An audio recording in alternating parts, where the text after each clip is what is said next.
Y'all look excited to be here. I had to teach this morning, my first period, so they had a similar look on their face. But I just want to say good morning, Heidelberg class of 2026, and the rest of the Berg family. As said, my name is Chris Monsour. I was a class in 1999, last century. And I've been given the honor to give you this opening convocation. And I'm honored today to share my Berg story. Let me begin by thanking President Huntington, Dr. Smith, and Ashley for this opportunity. So 27 years ago, during the autumn of 1995, I was in the same position you are in today as a first-year student. I have no idea who my speaker was, though. So all those years later, today, I'm delighted to have the opportunity to share thoughts for you to contemplate as you begin your life here at Heidelberg. Although this may be your first college convocation, you probably know that these academic ceremonies have a certain agenda, right? Typically, someone will give a speech full of obvious platitudes, such as listen to your inner voice, you can do anything you put your mind to, carpe diem. Well, I wasn't paying attention during any of that convocation part because it's a good thing I didn't listen to my inner voices, and I didn't end up doing what my mind told me to do. So, fortunately, I haven't seen too many of you looking at your cell phones yet, so checking or sending snaps, which for today is similar to when my grandmother would turn off her hearing aid when I started talking. So, see how long that lasts, right? So again, thank you for hearing me for the next 15 minutes. Dr. Musgrave said if I go beyond that, he would form tackle me off the stage. So I'm going to try to keep it to 15. I don't know where he's sitting at, but I'll see him run down the aisle there. So how did I get here? I'll share with you how my time at the Berg influenced the 27 years since I sat in the chairs where you sit today. So let's go back August 1995, 27 years ago. My dad literally dropped me off at college, helped me move into third floor Brown and bailed. I remember looking out the window of my room on Brown, and my dad threw his hands up in the air in sheer joy. See, my dad was a single parent, did not go to college, so he didn't know all these unwritten rules of taking your kid to college. He literally moved me in and took off. Fortunately, I was prepared for this, as my dad worked a lot, so I had spent a lot of time alone as a Gen Xer, not a boomer, by the way. Oh, good, I got a laugh. I got some in there. I was kind of hoping that would work. I was raised in a time that required me to be good at being alone and resourceful. I had no one to fall back on. I had no one but myself. So the fact that my dad did not stick around for all that parent stuff was nothing new. Another example of this was when the first time I came out to Heidelberg, 2 months earlier in June of 1995, I drove myself 2.5 hours from my house in Brookfield, Ohio, Trumbull County. I don't know if anybody's from Trumbull County. Anybody? Oh, all right, there you go. We'll talk after. All right, so 2.5 hours from my house. This is 1995, no cell phone, no Siri, no GPS. I had some gas money, some mixtapes back then. I don't know if you guys know what those are either. Right? Okay. And then to get me through the drive. So I knew how to change a tire, and that was about it. So the strong independent streak that I had was born of these type of experiences. And so Heidelberg was important in that process of maybe breaking this independent streak that I have. Orientation, you guys went through all that, or all of you went through that last week. So ours was called TSD, Total Student Development. The typical college orientation occurred, meet a group of people in your major, do some icebreakers, which are my favorite thing. No, not really. And the campus tour. I was placed in a group of people who did not have a major yet. Remember, from the beginning, you can do anything you put your mind to. I had no idea what I wanted to do. I know what I wanted to do was something that sounded exciting. I wanted to save the world at that point, so I became an environmental science and water resource major, right? I had no idea what this entailed. It sounded cool. All right, I'm going to say I'll hug some trees, clean some water, right? The reason why I did this, I had no guidance in my senior year of high school. I was the average kid. I think I had a 3.0 if I was on a good day. I didn't rock the boat. My dad was not all too involved in my life after high school plans. He was fine if I would have stayed in Brookfield and worked at the Agway, which was the feed co-op in town. However, I knew if I stayed home, I would not be happy, right? So this was my one place as if I can get to Heidelberg, things will get better, right? So I'm not going to outline my 4 years at Heidelberg. I ran into a good friend of mine, Coach Patrizzi, who's the wrestling coach here, and he told me to kind of give me some advice, and I think he's here somewhere. He said, try to not focus on me so much, but try to give you all some advice. But I do want to share a few things that I had the greatest impact on my life. These experiences are important because they foreshadow some of the reasons why I'm in front of you today. So we kind of broke it up into 3 categories: belonging, failure, and redemption. All those accolades that were read off previously, I would not have had those if I had not been to Heidelberg, right? So belonging, I would encourage you to find your group first of all. And naturally, as first-year students, those of you in football and other sports, you're probably starting to find your groups, music, whatnot. But find those people that make you feel important. Your ride or die, I guess is what they would say. Now I sound like a boomer. But those that will have your back no matter what. Those personal relationships are important for your success. We all live too much on our phones. I know mine is buzzing right now in my pocket, but I'm not going to answer it. I was guilty, but it is easy to get swept up in your phones instead of being present in the moment. Lucky for me, there were no smartphones in 1995. I may have done some better in some of my classes.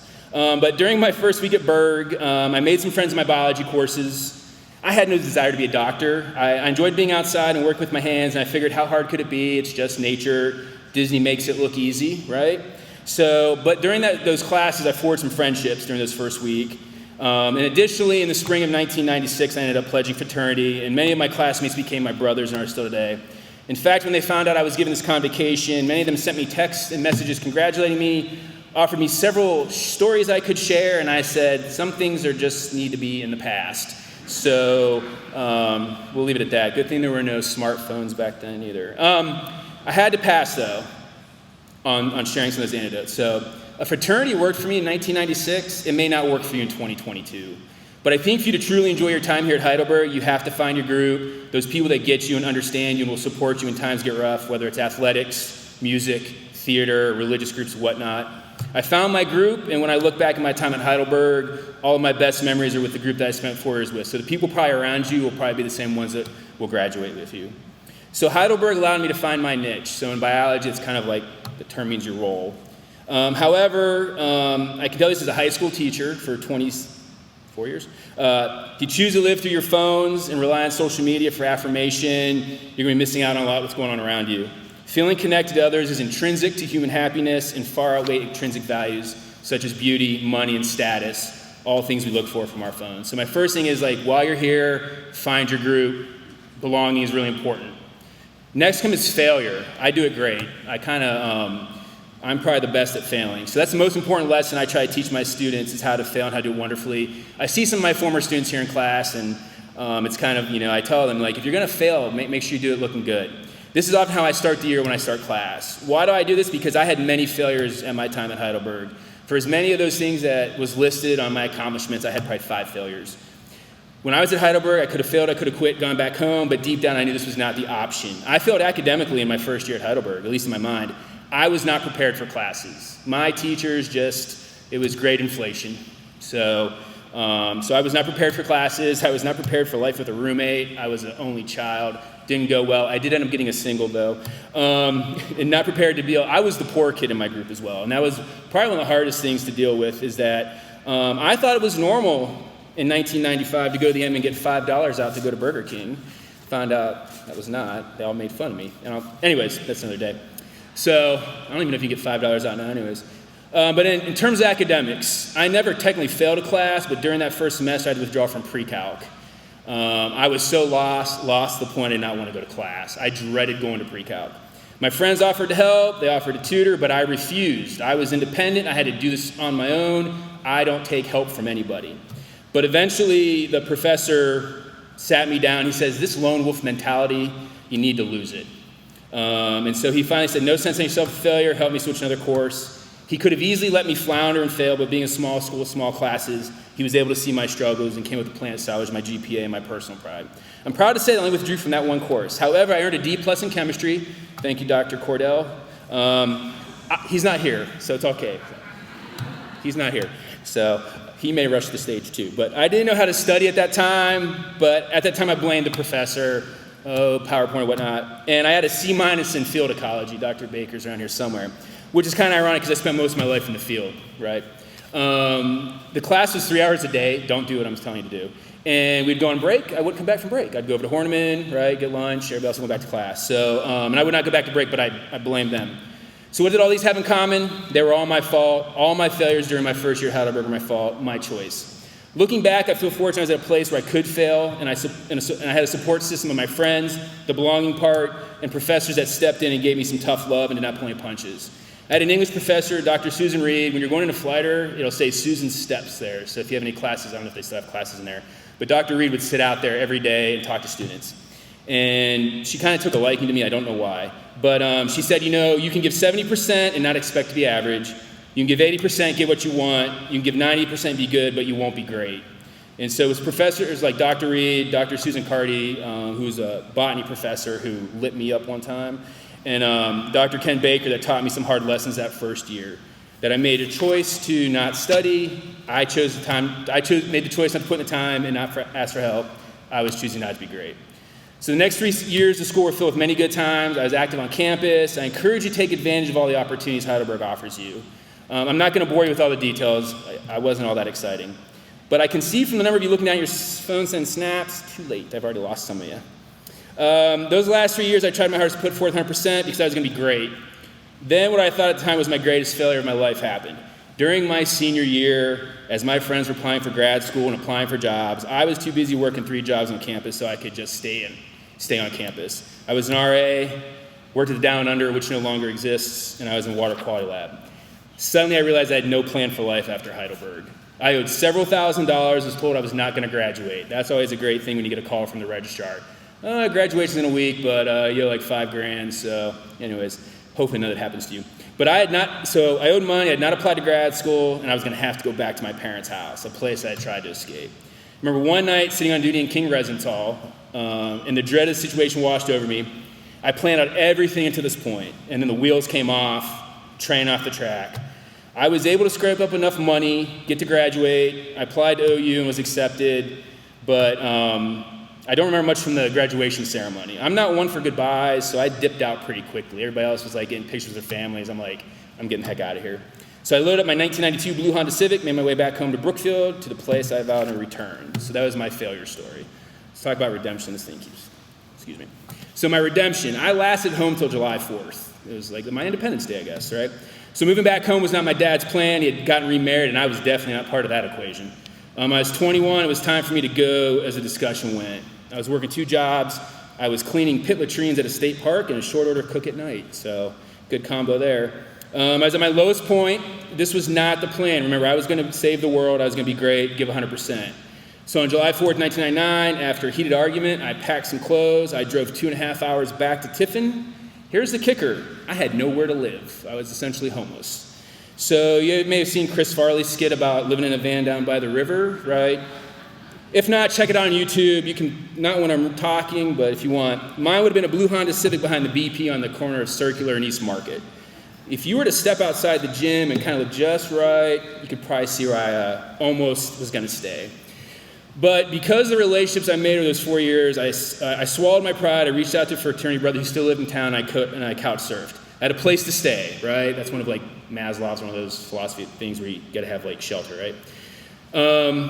I had a place that now I need a job. Again, my Heidelberg connection paid off. I got a job bartending TJ Willie's. It's a local restaurant out past Walmart. I was not a very good bartender or waiter.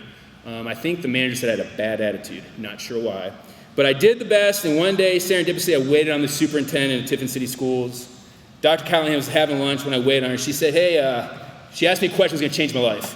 You're new here, aren't you? And I'm like, yeah. I said, I graduated in May with a bio degree, and here I am. I'm using my degree. Would you like fries with that? She said, literally that's what I asked her.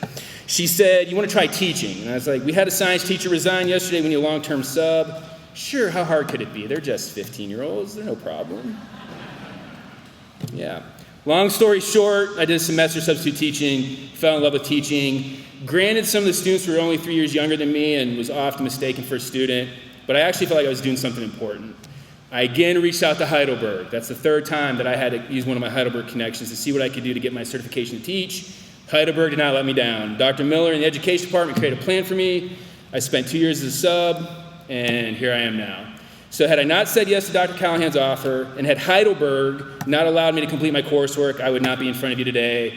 I would not have been doing all those things. I would not have traveled the world doing conservation. I would not have earned those accolades I've been afforded. Heidelberg and the relationships I made during my 4 years is why I am here today. So I am a teacher, and I'm trying to keep it under 15, making sure I'm looking at Dr. Musgrave back there. He's giving me a thumbs up. Okay. So bear with me from some last-minute teaching. So here are some things I learned in my time that I want to share with you in hopes that it'll stick with you as you navigate these next 4 years. And I have 6 of them, so I'll get to them. First thing you got to do, you got to be gentle with yourself. The idea of one's best shouldn't be confused with perfection, which has nothing to do with being human. In tough times, you're going to have tough times here at college. If you think it's going to be all sunshine and happiness, I hate to break it to you. Try to understand your best is bound to vary. If you give all you have, then you're still fighting the good fight and you can hold your head up high. Your best is always enough, whether you hit the target or merely gathering enough strength to aim. 2, look for lessons. They're always there. Socrates said, an unexamined life is not worth living. I think that means look at your life, your choices, reactions, failures, and successes. You're going to have these here at Heidelberg as well. No experience is wasted because they give you something you need to know. Everything can be used to gain understanding and insight. All that we are and all that happens to us can lead to positive growth and transformation. 3, choose to cling to the truth. The truth is much more than what you can get away with. Not only will that save you incredible amounts of time and trouble, but it makes you more accessible to all your strengths. Despite what it may sound like these days, truth and honor are always in style. Distance yourself from anyone who thinks or acts otherwise. You're going to be introduced to a lot of new people. You're going to go, you know what, that one, no, we're just going to stay away. Time and truth are friends. All things are eventually revealed. Always choose and stand by truth because that means you're standing by the best you've been taught. You have to be able to look at yourself every day. 4, be stubborn and fearless in your pursuit of dreams, goals, and ideals. Had I not been stubborn and tried to get my way all the time because I was an only child, I may not have been up here. But faith, hard work, and stubborn persistence have carried me a long way. They'll carry you as well. Politically correct term for being stubborn is focused and determined. Yielding's okay. It implies gathering strength to move forward. I got 2 more. I can see it. You guys are like, okay, guy, roll this up. All right. 5, talk to yourself like you would as a best friend. How you think about and see yourself matters. Beware of what sort of message you give yourself. This falls into the don't drive yourself crazy. It's real easy to do that. That's what others are for, right? Think your parents. Envision yourself as energetic, healthy, capable, and strong, and you'll be better for it on difficult days, which you will have. Might be weeks. Use the as-if method. Act as if you were the most you need or hope to be, and you'll become it. Try to carry positive energy. It's easier on your heart, mind, and soul. And last one, probably the most important, take care of yourself. Make time for yourself. Nutrition, exercise, relaxation, and most importantly, probably laughter are key components of making sure you can do everything you want to do as well as long as possible. If you want to make marks in the world, you want to make marks here at Heidelberg, you have to take care of yourself, and you need the tools to do that. So again, thank you for your time. I didn't see too many cell phones out, so that's a positive. I hope some part of this will resonate with you. Congratulations, good luck, good health, good fortune, each of you. Thank you, and go Berg.